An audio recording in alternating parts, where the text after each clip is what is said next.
अ, नमस्कार दोस्तों, मेरा नाम है राहुल मिश्रा और आज हम बात करने वाले हैं लॉ ऑफ लिमिटेशन एक्ट 1963 के बारे में, यानी कि परिसीमा नियम 1963 सिविल प्रक्रिया संहिता की बात करेंगे हम लोग। देखिए, लॉ ऑफ लिमिटेशन एक्ट हमें ये बताता है कि कोई भी केस, कोई भी कानून हमारी कब मदद करेगा और कब नहीं करेगा, ये हमें इस कंडीशन के बारे में बताता है। आगे हम लोग इसके बारे में डिस्कस करेंगे, लेकिन पहले मैं बताऊं, जैसे कि अगर मानिए कि जैसे कोर्ट है, कोर्ट क्यों बैठाई गई है, कोर्ट का गठन क्यों किया गया है, क्योंकि सभी प्रकार के विवादों का निपटारा जल्दी से जल्दी किया जा सके। बेसिकली मतलब पब्लिक को जल्दी से जल्दी न्याय दिलाया जा सके। लेकिन हमारा कोर्ट जो है, हमारा न्यायालय, हमारा माननीय हाई कोर्ट या माननीय सिविल कोर्ट या माननीय सुप्रीम कोर्ट हमें न्याय कब जल्दी से जल्दी दिलाएगा? हमें वो न्याय तब जल्दी से जल्दी दिलाएगा जब इस मामले को हम हाई कोर्ट, सुप्रीम कोर्ट या डिस्ट्रिक्ट कोर्ट, जहाँ भी हमें जाना होगा, जल्दी से जल्दी जाएंगे। अगर आप कोर्ट जल्दी से जल्दी नहीं जाएंगे तो क्या न्यायालय आपके मामलों का बहुत जल्दी से निपटारा कर पाएगा? आप सोचिए, अगर आपको बाराबंकी से लखनऊ मेरे चैम्बर आना है तो क्या आप बिना चले बाराबंकी से लखनऊ मेरे चैम्बर आ सकेंगे? बिल्कुल नहीं आ सकेंगे। इसी तरीके से अगर आपका कोई विवाद किसी व्यक्ति के साथ है, अगर आप कोर्ट नहीं जाएंगे तो उस मामले का निपटारा आप कैसे कर पाएंगे? तो बिना कोर्ट गए आपके मामलों का, आपके विवादों का निपटारा बिल्कुल भी नहीं हो पाएगा। तो इस जो ये लॉ ऑफ लिमिटेशन है, मतलब इसको लाने के पीछे कारण ये था कि मतलब इसके तहत जो एक लिमिटेशन बांध दी गई, एक सीमा बांधी गई, एक समय सीमा दे दी गई कि जो है आपको जो है एक तय सीमा के अंदर, अगर आपके साथ आपके अधिकारों का हनन हो चुका है तो, या आपके अधिकारों का किसी ने हनन करा है, या आपकी प्रॉपर्टी को किसी ने एक्वायर करा है, तो उनको दोबारा पाने के लिए वापस, या आपका पैसा किसी ने करा है या चेक बाउंस कुछ हो गया, उनको दोबारा अपने पैसे को रिकवर करने के लिए, अपने डेट को रिकवर करने के लिए आप उसकी न्यायालय की शरण में जाइए और जो तय सीमा बताई गई है इन लॉ ऑफ लिमिटेशन के तहत, जो बेहद प्रक्रिया बताई, उस प्रक्रिया के तहत तय सीमा के अंदर न्यायालय जाइए, तभी तो आपके विवादों का निपटारा हो सकेगा। इन्हीं जो अगर आप ये प्रक्रिया नहीं अपनाएंगे तो आप न्याय जो है, आपको न्याय नहीं मिल पाएगा। इस तरीके से देखिए, जैसे उदाहरण के लिए मैं कहूँ, जैसे मान लीजिए कोई कंपनी है, मान लीजिए कोई कंपनी है ए और कोई आदमी है बी। बी उस कंपनी का इन्वेस्टर है, जैसे मान लीजिए इन्वेस्टर हो गया, और ए क्या हो गया, क्रेडिटर हो गया। मतलब कंपनी ने अपने इन्वेस्टर से पैसा उठाया, ठीक। आपने मान लीजिए पैसा चेक के माध्यम से दिया, नगद दिया या ऑनलाइन मोड से दिया, आपने कंपनी को जैसे तैसे पैसा दिया। कंपनी ने आपको बताया कि आपको एक तय सीमा के अंदर निश्चित प्रतिशत से आपको रिटर्न मिलेगा। कंपनी वादा खिलाफी करती है, रिटर्न नहीं देती है।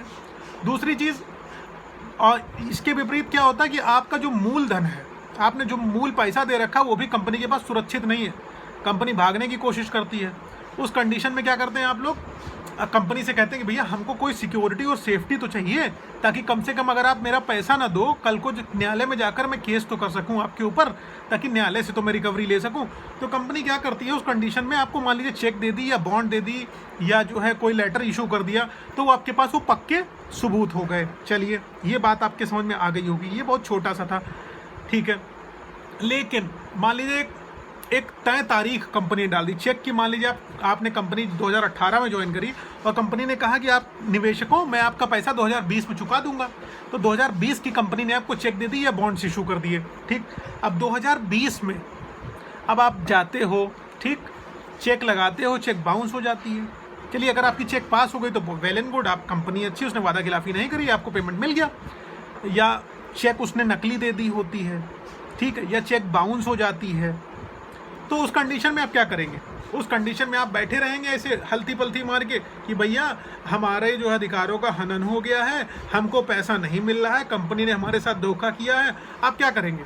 आपकी चेक बाउंस हो गई तो मतलब ऐसे सोच के जो है आप सारा टाइम पीरियड निकाल देंगे, सोचते रह जाएंगे। लेकिन क्या आपको पता है, आपके सोचते सोचते और 3 साल की अवधि निकल गई, जब 3 साल का टाइम पीरियड निकल गया, कुछ स्पेसिफिक केसेस के लिए 5 साल 10 साल अलग अलग क्राइटेरिया है, लेकिन कुछ मामलों के लिए जैसे चेक बाउंस का मामला है, 3 साल की समय अवधि रखी गई है कि इतने टाइम पीरियड के अंदर आपको न्यायालय में जाना है, न्यायालय को बताना है कि आपके अधिकारों का हनन हो गया है, आपने किसी को पैसा उधार दिया, आपको वापस नहीं मिल रहा है। तो उस कंडीशन में आप न्यायालय आइए, न्यायालय आकर जो अपने अधिकारों का जो है हनन होने से बचाइए। लेकिन आप सारा समय उस समय सोचने में निकाल दे रहे हैं, न्यायालय नहीं जा रहे हैं। तो आपको अचानक से मान लीजिए 10 साल बाद होश आता है, अब 10 साल बाद जाते हो, 10 साल बाद क्या न्यायालय आपकी बात सुनेगा? कतई नहीं सुनेगा। वो इस वजह से नहीं सुनेगा क्योंकि न्यायालय कहेगा भैया इस मामले को फाइल करने की जो तरीका था वो मैंने पहले ही आपको बताया था, ये जो इस मामले का निपटारा करने की समय अवधि थी वो बीत चुकी है। अब आप कहोगे अरे भैया हमने तो पैसा दे रखा था ना। मान लीजिए एक और उदाहरण देता हूँ, अभी आपको बहुत क्लियर समझ में आ जाएगा। जैसे मान लीजिए मैं हूँ और मेरा कोई दोस्त है, ठीक है, मेरा कोई दोस्त है, मैंने अपने दोस्त से उधार लिया, मेरी बहुत बड़ी मुसीबत फंसी थी, अपने दोस्त से मैंने उधार लिया, ठीक, और मैंने उसको कहा भैया मैं तेरे को 1 साल बाद ये पैसा सारा का सारा लौटा दूंगा। मेरे दोस्त ने कहा बहुत अच्छा आदमी है, 1 साल बाद लौटाने को कह रहा है, मेरे पास पैसे भरे पड़े हैं, मैं पैसे बाद में जो है इससे ले लूँगा। अच्छा ठीक है, अब समय बीत गया, टाइम पीरियड बीत गया जो उसने समय दिया था। अब समय बीत गया और पैसे वो लेने नहीं आया, तो क्या उसके पास पैसे पाने का अधिकार है? लीगल राइट है? कानूनी अधिकार समाप्त हो जाता है। लिमिटेशन हम एक्ट हमें यही बताता है कि एक समय सीमा के भीतर अगर अपने अधिकारों का प्रयोग नहीं करा है तो वो कानूनी अधिकार समाप्त हो जाएंगे। अब आप कहेंगे संविधान तो हमें बराबरी का अधिकार देता है, हमारा संवैधानिक अधिकार है कि हमने अगर उधार दे रखा है तो पैसा वापस मिले। हाँ बिल्कुल आपका संवैधानिक अधिकार है, लेकिन समय अवधि बीत चुकी है, इस वजह से आपका ये लीगल अधिकार नहीं है। आप संविधान के दायरे में रहकर अपने जिसको आपने पैसा उधार दे रखा है उससे उधार मांग लीजिए कि भैया मेरा पैसा वापस कर दीजिए। वो उस देता है या नहीं देता वो उसकी मर्जी है, आप उसे लीगली नहीं ले पाएंगे। तो इस कंडीशन में जैसे मान लीजिए मैंने ही बताया कि लोन ले लिया अपने दोस्त से और उसको वापस नहीं करने की, अगर मैं कर रहा हूँ तो मेरा गुड इंटेंशन है, नहीं कर रहा हूँ तो मेरा बैड इंटेंशन है। अगर मैं नहीं दे रहा हूँ तो वो वकील के पास गया, मान लीजिए वकील के पास गया तो वकील साहब ने कहा ऐसा है भैया इस मामले को लेके आप कोर्ट में नहीं जा सकते। तो उन्होंने कहा अरे कोर्ट में क्यों नहीं जा सकते, ये तो हमारा कानूनी अधिकार है। तो उन्होंने कहा वकील साहब बताएंगे आपको कि आप कोर्ट जा सकते थे, कोर्ट जा सकते थे, लेकिन कोर्ट अब नहीं जा सकते हो क्योंकि एक समय अवधि जो थी वो बीत चुकी है। और इसी वजह से कहा जाता है कि लॉ हेल्प्स विजिलेंट, न्यायालय उसी की मदद करता है जो स्वयं की मदद करता है। ये माना जाता है, ये प्रायः माना जाता है कि आप अगर भारत देश में निवास कर रहे हैं तो भारत के समस्त कानूनों की जानकारी आपको होगी, समझ रहे हैं। तो जो भी मतलब कंपनी ने आपको बॉन्ड दिए, जो भी चेक्स दी, एक टाइम पीरियड पे ही आपको भुनाने होंगे। अगर नहीं भुना रहे हैं और या कोर्ट केस नहीं कर रहे हैं तो आप आगे चल के भूल जाइए, आप पैसा कभी रिकवर नहीं कर पाएंगे जीवन में, ये मैटर है। तो इस तरीके से होता है। अब जैसे आप पैसा मांगने चले गए, पैसा नहीं मिला तो समस्याएं खड़ी हो गई। जैसे एक कंपनी है उसने फ्रॉड ऐसा करा, लोगों ने पैसा मांगा, अब कंपनी ने जानबूझ के कहा है कि इतने टाइम पीरियड तक सब कुछ सही हो जाएगा, ठीक है, ताकि वो समय अवधि तो निकल जाए ना आपके न्यायालय में जाने की, कोर्ट केस करने की समय अवधि निकल जाए। लेकिन आप लोगों के पास एडवांटेज होगा अगर आपको कंपनी ने चेक्स दे रखे हुए हैं तो आप बचे रहेंगे, आपका पैसा बचा रहेगा, सुरक्षित रहेगा। कोर्ट में जाएंगे, कोर्ट उसको सजा देगा, जो कुछ भी होगा जुर्माना लेगा, प्रॉपर्टी सीज करेगा, आपके अधिकारों को बचाएगा। लेकिन अगर समय अवधि आप क्रॉस कर चुके होंगे, टाइम पीरियड आप क्रॉस कर जाएंगे तो आपकी मदद भगवान भी नहीं कर सकता है। भगवान तो भाई श्रेष्ठ है, वो कर सकता है, लेकिन न्यायालय आपकी मदद नहीं कर पाएगा, ठीक है। तो आप कहोगे भैया रेमेडी तो हमें मिलनी चाहिए, मतलब हमें कोर्ट से तो उपचार मिलना चाहिए ना, लेकिन उपचार तभी मिलेगा जब आप कंप्लीटली अपने लिए, लॉ आपकी मदद तभी करेगा जब आप खुद की मदद करेंगे। तो इस वजह से कोर्ट पहले जाइए। तो लॉ ऑफ लिमिटेशन इस तरीके से हमारा पूरा समझ में आ गया होगा। ये हर मुकदमे में, हर केस में बहुत इंपॉर्टेंट होता है कि कोई केस किसी क्राइम के होने के, किसी घटना के घट जाने के कितने समय में आप फाइल कर सकते हैं या कितने समय बाद आप फाइल नहीं कर सकते हैं। तो अगर आपकी समय अवधि बीत जाएगी तो आपकी कानून बिल्कुल भी मदद नहीं कर पाएगा। इसी वजह से कंपनियां आप लोगों को धोखे में रखती हैं कि टाइम पीरियड निकल जाए, सारा समय बीत जाए, आप लोगों को पैसा वापस ना करना पड़े, इस तरह की कंडीशन आती। मैं यहाँ किसी कंपनी का नाम नहीं ले रहा हूँ, मैं एज अ एडवोकेट अपने जो विचार रख रहा हूँ कि ऐसा होता है। I am not criticising any of the company, I simply mean that कि these conditions arises in any of the cases.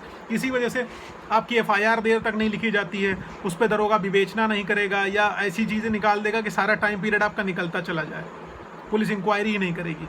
मान लो किसी का महिला का बलात्कार हो गया या कोई घटना घट गई तो 20-20 दिन तक देखते हो ना, महीने महीने एफआईआर नहीं दर्ज होती। क्यों नहीं दर्ज होती? ताकि टाइम पीरियड निकल जाए। इस वजह से ये मैं इसको केस को जोड़ नहीं रहा हूँ इससे, लेकिन मैं सिर्फ एक उदाहरण दे रहा हूँ, उसको अन्यथा बिल्कुल ना लिया जाए, ठीक है। तो इस तरीके से आपको ये चीज़ें क्लियर हो चुकी होंगी। तो ये सबसे नया कोड एक चीज़ कहता है, ignorance of law is not acceptable, यानी कि कानून को अगर आप इग्नोर करोगे आप कहोगे मैं जीवन यापन में लगा था, रोटी कपड़ा मकान जुटा रहा था हुजूर, इसीलिए मैं कोर्ट नहीं आ पाया, इसीलिए मैं केस नहीं कर पाया। तो कोर्ट कहेगा भैया तो अब तुम जाओ रोटी कपड़ा मकान ही जुटाओ, तुम्हारे अधिकार नहीं हम दे पाएंगे। जब तुमको अपने अधिकारों की चिंता नहीं तो how can be prevent your rights. इस वजह से you will have to prevent your right, आपको अपने अधिकारों के लिए स्वयं लड़ना होगा। तो मेरा वीडियो बनाने का पर्पज़ ये था कि कुछ लोग मुझसे मिलने आए थे, मैं उन्हीं के लिए वीडियो बना रहा हूँ, आप लोगों के साथ अभी मैं शेयर भी करूँगा। तो इस वीडियो को पूरा देखेंगे तभी आप समझ पाएंगे। तो इसको आप समझिए इस तरीके से लॉ ऑफ लिमिटेशन एक हमें बताता है कि एक तय समय सीमा के अंदर आप केस करिए, सारे एविडेंसेस कलेक्ट करके करिए। अगर आप तय समय सीमा का अंदर नहीं करते हैं तो आपको कानूनी उपचार नहीं मिलेगा। हाँ, इसमें मैं अगले वीडियो में अपने डाल दूंगा कि कौन से केस चेक बाउंस में कितना समय लगेगा, क्रिमिनल में कितना समय लगेगा, किसमें कितनी समय अवधि दी गई है, वो नेक्स्ट वीडियो में मैं आप लोगों के लिए डालूंगा। आशा है समझ में आ जाएगा इससे। तो लॉ ऑफ लिमिटेशन बहुत सिंपल लैंग्वेज में बता दिया है, क्लियर हो गया होगा, एकदम गाँव की भाषा में मैंने इसको बताया है। ठीक है, थैंक यू।